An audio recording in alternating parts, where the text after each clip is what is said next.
A very warm good evening to all of you. This channel is not only for teach, this channel is for your loving brother Nitish Kumar. Welcome to Nitish Kumar classes. Guys, आज मैं आप लोग को बताने वाला हूं, अगर आप लोग मेस से अगर पढ़ाई कर रहे हैं, आप लोग को इच्छा होता है, आप लोग घर के पेरेंट्स का आदेश होता है कि वकील कैसे बने या जज कैसे बने या मैजिस्ट्रेट कैसे बने, उसके लिए क्या क्या प्रक्रिया झेलना पड़ता है, शुरुआत में कैसे एडमिशन है किसी कॉलेज में, क्या इसका नियम है, शुरुआत में कितना खर्च पड़ता है, ड्रेस का कितना पड़ता है, क्या सिलेबस है, किस तरह से कहां पे कैसे पढ़ाई होता है, झारखंड में कैसे है, दिल्ली में क्या होता है, कौन कौन सा प्रक्रिया है, तो इसी के थ्रू आज मैं आप लोग को बताने वाला हूं वन बाय वन करके. आप लोग को पूरा वीडियो देखने के बाद ये मालूम चल जाएगा कि चाहे वो वकील हो या आपका जज का पोस्ट हो या डिस्ट्रिक्ट मजिस्ट्रेट का पोस्ट हो या कोई भी लॉ ऑफिसर का पोस्ट हो या किसी भी कंपनी में लोग काम करते हैं, तो उसको सबसे पहले शुरुआती प्रक्रिया की होता क्या है, लोग एडमिशन कैसे कॉलेज में ले लेते हैं, क्या होता है, कैसे लोग एग्जाम मतलब क्या इसके लिए एग्जाम लिखना पड़ता है, तो इसी चीज के बारे में बताने वाले हैं. अगर अभी तक चैनल अगर सब्सक्राइब नहीं किया तो चैनल को सब्सक्राइब कर लीजिएगा ताकि आपको सीधा नोटिफिकेशन आपको मोबाइल फोन के स्क्रीन पे जा सके. पर गाइस, अगर किसी भी तरह का आपको वीडियो देखना है तो प्ले लिस्ट में जाकर वन बाय वन करके आप इंजॉय कर सकते हैं. हर तरह का आपको वीडियो अपलोड कर दिया गया है दोस्तों.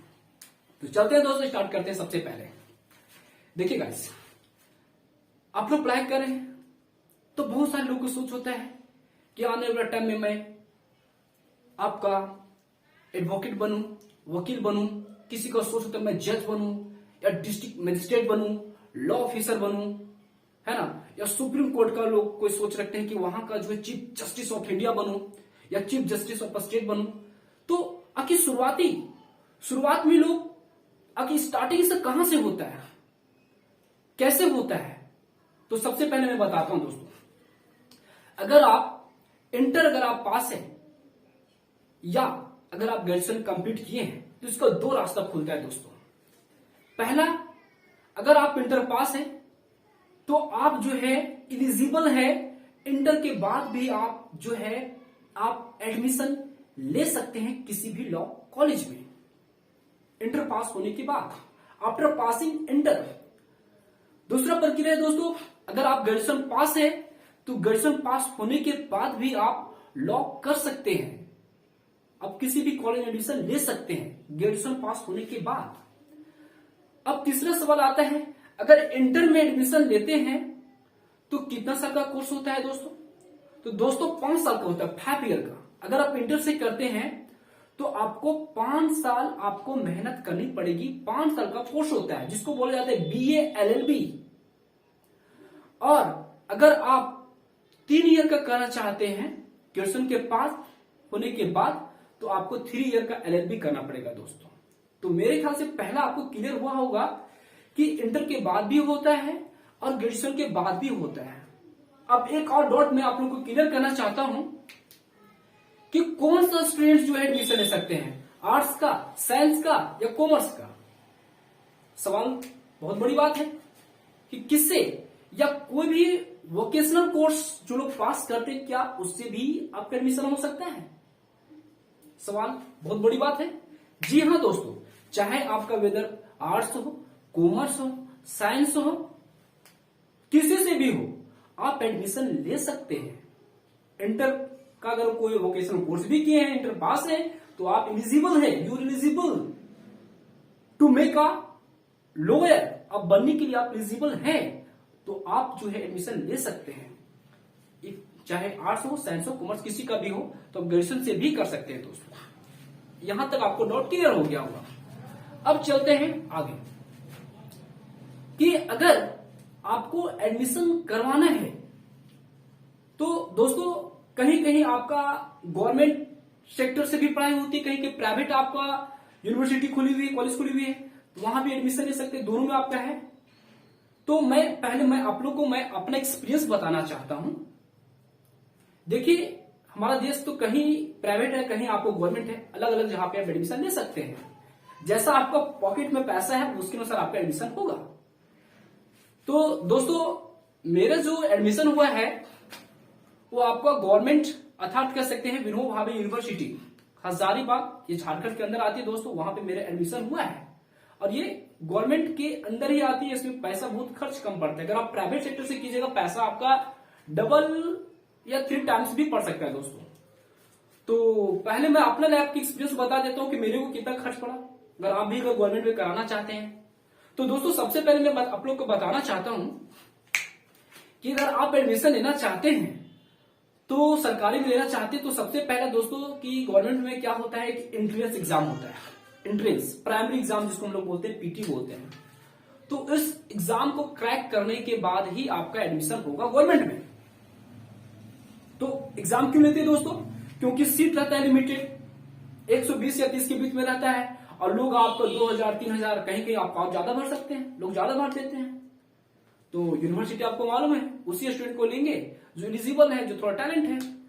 तो वहां पे क्या होता है, परीक्षा होता है। जहां पे हम लोग को, जहां पे मेरा एडमिशन हुआ है वहां पे आपका पहले एग्जाम हुआ, तो एग्जाम को क्रैक करना पड़ा। तो पहले एंट्रेंस एग्जाम होता है, तो एंट्रेंस एग्जाम निकालिए, आपको गवर्नमेंट में होगी। चलिए एडमिशन तो आपको हो गया, मान लेते हैं। तो एडमिशन आप जो है एग्जाम लिखिएगा, तो एग्जाम के लिए अब देखते हैं दोस्तों कोर्स कैसे कैसे खर्च होता है। तो पहले अगर आप एग्जाम लिखिएगा तो सबसे पहले आपको फॉर्म लेना पड़ता है। लगभग मेरे ख्याल से 200-250 पड़ा था फॉर्म का, हाँ लगभग 150 या 200 शायद, हाँ 200 था। तो पहले आपको फॉर्म लेना पड़ेगा। दूसरा प्रक्रिया क्या होता है दोस्तों, आपको कुछ ही दिनों के बाद आपको प्रिपरेशन खुद करना पड़ेगा। सिलेबस शायद आपका जारी नहीं हुआ था हम लोग के समय, है ना। तो जो भी कम्पिटिटिव बैच के अगर जो कम्पिटिटिव एग्जाम अगर तैयारी कर रहे हैं तो उसी के थ्रू मैंने एग्जाम दिया था। तो आपको तैयारी होगा कम्पिटिटिव एग्जाम का पहले से, तो एग्जाम को लिख सकते हैं। तो यहां पे क्या होता है दोस्तों कि 1 महीने के बाद जैसे मैंने फॉर्म भरा तो उसके बाद क्या होगा कि कुछ दिनों के बाद जो है एडमिट कार्ड जो है यूनिवर्सिटी से मिला। तो एडमिट कार्ड भी मिलता है दोस्तों। तो वहां पे एडमिट कार्ड के लिए क्या हुआ कि फिर से मेरे को खर्च हुआ। एडमिट कार्ड क्योंकि बनेगा तो ऑटोमेटिक, तो उसमें फॉर्म लिए थे, फॉर्म फिर सबमिट किए, फिर एडमिट कार्ड के लिए भी खर्च हुआ। लगभग मेरे ख्याल से 700 से लगभग 700 या 800 के बीच हुआ था। तो 700 लेकर 800 के बीच खर्च हुआ। तो वहां पे मान लेते 800 और इधर से आपका फॉर्म का लग गया, ठीक है। इसके बाद क्या होता है दोस्तों, उसके बाद हुआ एग्जाम। एग्जाम को आप कर लीजिएगा क्रैक। इसके बाद आपका चालू होगा एडमिशन। तो एडमिशन में कितना पड़ा मैं आप लोग को बताना चाहता हूं। तो एडमिशन में मेरे को जो लगा है वह 18,540 रुपीज, मतलब 1 साल का जो खर्च पड़ा 18,540 रुपया। तो इसको 3 से गुना कर दिए, 3 साल में कितना लगेगा, लगभग मान लेते हैं 54-55 हजार। तो 54-55 इधर हो गया। अब इसके साथ ही साथ दोस्तों तो सोच रहे हो इतना कंप्लीट हो जाएगा, जी नहीं। इसके अलावा मैं बताना चाहता हूं कि आप लोग जो ड्रेस जो देख रहे हैं ये यूनिफॉर्म, इसमें मेरे ख्याल से इसमें आप 7,000 मान के चलिए, 7,000। तो 7,000 खर्च हो गया, कितना हो गया 55-5 62, मान लीजिए 762 हो गया। इसके अलावा दोस्तों 5,000 बुक का मान लीजिए, सपोज दैट पर ईयर, है ना। तो 55-5 60 2 62 और मान लेते हैं कि 15 और मान लेते हैं 65-75 80,000 लमसम आपका खर्च हो जाएगी गवर्नमेंट सेक्टर से। मैं ये नहीं बोल रहा हूं कि प्राइवेट सेक्टर से दूसरे जहां पे कीजिएगा और भी बहुत सारे गवर्नमेंट, लेकिन वहां पे एग्जाम निकाल प्राइवेट से कीजिएगा आपका पैसा ज्यादा भी पड़ सकता है। ये मैं अपना एक्सपीरियंस बता रहा हूं। तो आप लोग पहले अनुभव कर लीजिएगा, प्राइवेट है गवर्नमेंट है ना, कैसा खर्च पड़ रहा है। तो इतना पड़ गया।